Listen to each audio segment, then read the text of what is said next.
She slid the last gift across the table like it was nothing. An iPhone 16 Pro Max, shiny, sealed. Number 4 that afternoon. Every grandchild had one now, except my daughter. My little girl sat there, hands in her lap, pretending not to notice. And my mother-in-law smiled. That polite, poisonous smile. "She's not really part of the family," she said, as if the words were a joke, as if I should laugh. I didn't.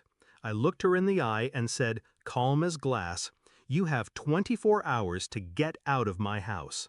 When I first met her, she called me dear. She hugged me too tightly, baked pies with my name carved in the crust. She said I made her son happy, and that was enough for her. I believed her. I thought the distance between us was just personality. She liked control, I liked peace. We could coexist. But the cracks showed early. She'd forget to tell me about family dinners.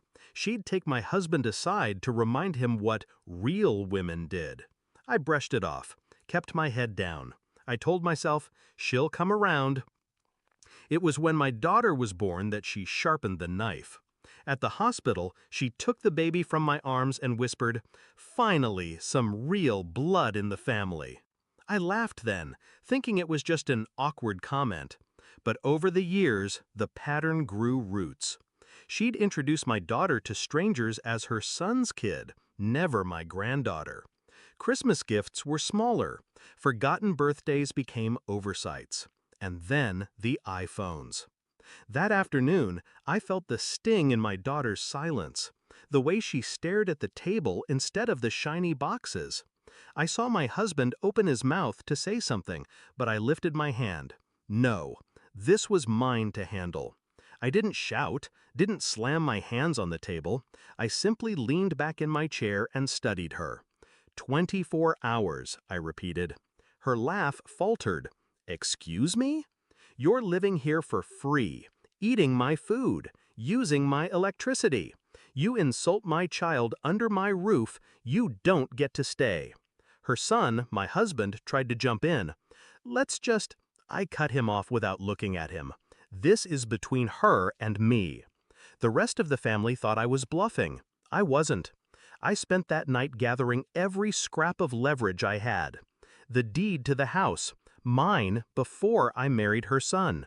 The utilities, all in my name. The Wi-Fi account, mine.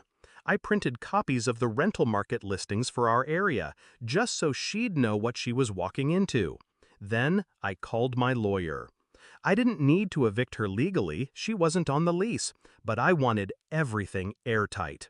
I wanted no possible crack for her to slither back through. The morning came. She was in the kitchen, sipping coffee like nothing had happened. "Morning," I said. "Your time's up." Her cup froze mid-air. "You can't be serious." I slid the stack of papers across the table. "These say I am." "You're tearing this family apart." I leaned forward. "You did that the second you decided my daughter didn't belong." She tried to rally.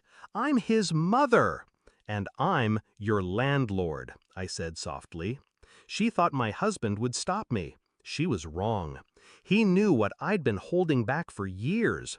The times I'd swallowed my pride to keep the peace. The moments I'd watched our daughter try to earn love that should have been hers by birthright. I told him once, "You get one chance to choose the right side when it counts." That morning, he looked at his mother and said, "She's right. You have to go." She packed slowly, like dragging out the hours might change the outcome. I didn't hover. I was in the living room with my daughter, helping her set up the phone I'd bought her that morning, not to match the others, but because she deserved it anyway. When my mother-in-law came down the stairs with her suitcases, my daughter didn't look up. That was her choice. I walked her to the door. "You'll regret this," she spat. I smiled. "You'll regret underestimating me." It's been 3 months. She's in a cramped one-bedroom across town. I heard she's selling jewelry to cover rent.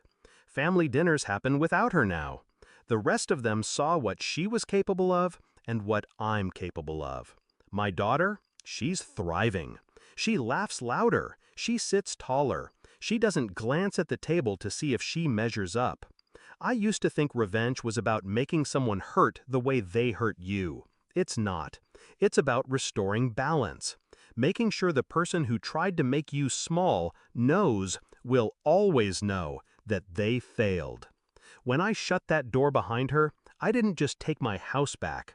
I took back the space she tried to shrink in my daughter's heart.